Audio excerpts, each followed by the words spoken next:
Duta Dekranasda Aceh Besar yang dipimpin langsung Ketuanya Cut Rizky Handayani SIP MM berhasil mendulang prestasi gemilang dalam ajang promosi kreasi kerajinan di Jakarta International Handicraft atau Inacraft ke-23 di Jakarta Convention Center atau JCC, dan kabar sukses itu diungkapkan PJ Bupati Aceh Besar Muhammad Iswanto SST PMM Jumat 3 Maret 2023 malam. Alhamdulillah kali ini kita meraih sukses di ajang Inacraft ke-23 dengan meraih beberapa kategori juara. Semua ini berkat kerja keras tanpa mengenal lelah dari semua yang terlibat dalam kafilah Dekranasda Aceh Besar di Inacraft, kata Iswanto. Menurut PJ Bupati Aceh Besar Muhammad Iswanto, keberhasilan itu juga buah dari persiapan matang yang dilakukan menjelang pelaksanaan event Expo Kerajinan secara nasional tersebut. Aceh Besar adalah peserta dalam event yang diikuti ratusan perwakilan tersebut, baik dari kalangan Dekranasda maupun pengrajin kelas nasional. Bahkan sudah ada yang bermain di level internasional.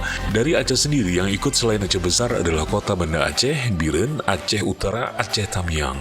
Dan event itu sendiri dimulai sejak tanggal 1 hingga 5 Maret 2023. Aceh Besar sendiri meraih 2 status jawara, yaitu juara 2 Natural Fiber dengan produk Catching Box dari 185 produk dengan kategori anyaman. Selain itu, juara 2 stand terbaik kategori BUMN grup pemerintah, dan selain itu juga masuk 6 nominasi fashion show dan satu-satunya tampil dengan tema busana muslim.